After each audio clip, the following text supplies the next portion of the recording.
मैं एक घर के करीब से गुजर रहा था कि अचानक से मुझे उस घर के अंदर से एक बच्चे की रोने की आवाज आई।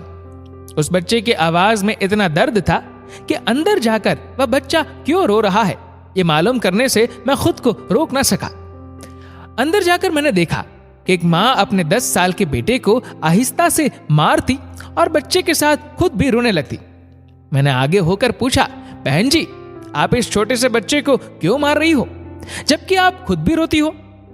उसने जवाब दिया, भाई साहब, इसके पिताजी भगवान को प्यारे हो गए हैं और हम लोग बहुत ही गरीब हैं। उनके जाने के बाद मैं लोगों के घरों में काम करके घर और उसकी पढ़ाई का खर्च बामुश्किल उठाती हूँ और ये कमबख्त स्कूल रोजाना देर से जाता है और रोजाना घर देर से आता है। जाते हुए रास्ते में कहीं खेल कूद में लग जाता है और पढ़ाई की तरफ जरा भी ध्यान नहीं देता है, जिसकी वजह से रोजाना अपनी स्कूल की वर्दी गंदी कर लेता है। मैंने बच्चे और उसकी माँ को जैसे तैसे थोड़ा समझाया और चल दिया। इस घटना को कुछ दिन ही बीते थे कि एक दिन सुबह सुबह कुछ काम से मैं सब्जी मंडी गया तो अचानक मेरी नजर उसी 10 साल के बच्चे पर पड़ी जो रोजाना घर से मार खाता था। मैं क्या देखता हूं कि वह बच्चा मंडी में घूम रहा है और जो दुकानदार अपनी दुकानों के लिए सब्जी खरीद कर अपनी बोरियों में डालते तो उनसे कोई सब्जी जमीन पर गिर जाती थी, वह बच्चा उसे फौरन उठाकर अपनी झोली में डाल देता। मैं ये नजारा देखकर परेशानी में सोच रहा था कि ये चक्कर क्या है। मैं इस बच्चे का चोरी चोरी पीछा करने लगा। जब उसकी झोली सब्जी से भर गई तो वह सड़क के किनारे बैठकर उसे ऊंची ऊंची आवाजें लगाकर वह सब्जी बेचने लगा। मुंह पर मिट्टी, गंदी वर्दी और आंखों में नमी। ऐसा महसूस हो रहा था कि ऐसा दुकानदार जिंदगी में पहली बार देख रहा हूं। अचानक एक आदमी अपनी दुकान से उठा जिसकी दुकान के सामने उस बच्चे ने अपनी नन्ही सी दुकान लगाई थी। उसने आते ही एक जोरदार लात मारकर उस नन्ही दुकान को एक ही झटके में रोड पर बिखेर दिया और बाजुओं से पकड़कर उस बच्चे को भी उठाकर धक्का दे दिया। वह बच्चा आंखों में आंसू लिए चुपचाप दोबारा अपनी सब्जी को इकट्ठा करने लगा और थोड़ी देर बाद अपनी सब्जी एक दूसरी दुकान के सामने डरते डरते लगा ली।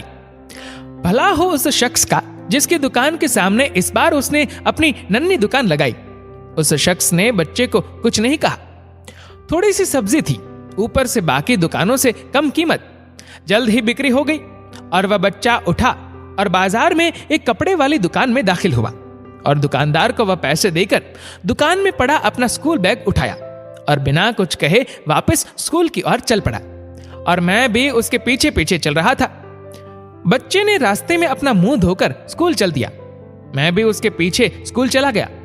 जब वह बच्चा स्कूल गया तो 1 घंटा लेट हो चुका था, जिस पर उसके टीचर ने डंडे से उसे खूब मारा। मैंने जल्दी से जाकर टीचर को मना किया कि मासूम बच्चा है, इसे मत मारो। टीचर कहने लगे कि ये रोजाना 1-1.5 घंटे लेट से ही आता है और मैं रोजाना इसे सजा देता हूं कि डर से स्कूल वक्त पर आए, और कई बार मैं इसके घर पर भी खबर दे चुका हूं। खैर, बच्चा मार खाने के बाद क्लास में बैठकर पढ़ने लगा। मैंने उसका टीचर का मोबाइल नंबर लिया और घर की तरफ चल दिया। घर पहुंचकर एहसास हुआ कि जिस काम के लिए सब्जी मंडी गया था वह तो भूल ही गया। मासूम बच्चे ने घर आकर मां से एक बार फिर मार खाई। सारी रात मेरा सर चकराता रहा। सुबह उठकर फौरन बच्चे के टीचर को कॉल की कि मंडी टाइम हर हालात में मंडी पहुंचे, और वो मान गए।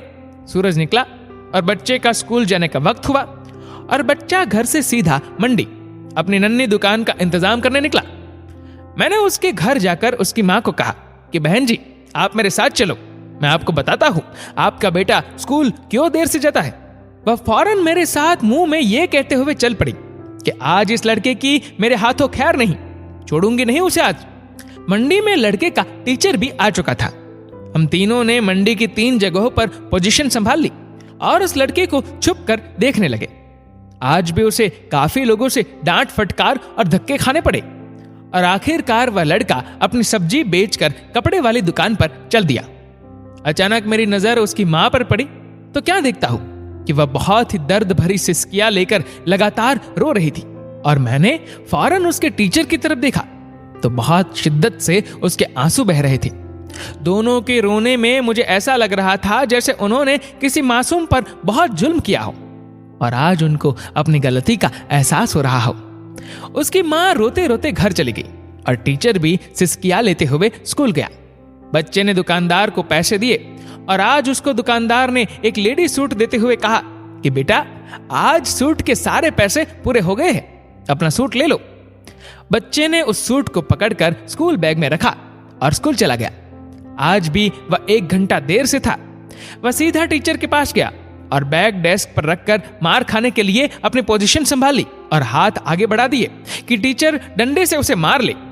टीचर कुर्सी से उठा और फौरन बच्चे को गले लगाकर इस कदर जोर से रोया कि मैं भी देखकर अपने आंसुओं पर काबू न रख सका।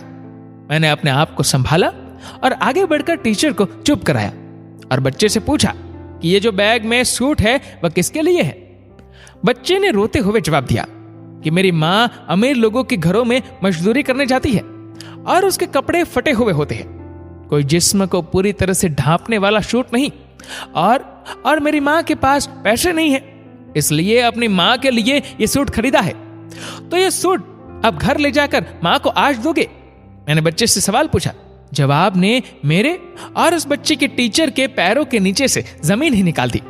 बच्चे ने जवाब दिया, नहीं अंकल, छुट्टी के बाद मैं इसे दर्जी को सिलाई के लिए दे दूंगा। रोजाना स्कूल से जाने के बाद काम करके थोड़े थोड़े पैसे सिलाई के लिए दर्जी के पास जमा किए हैं।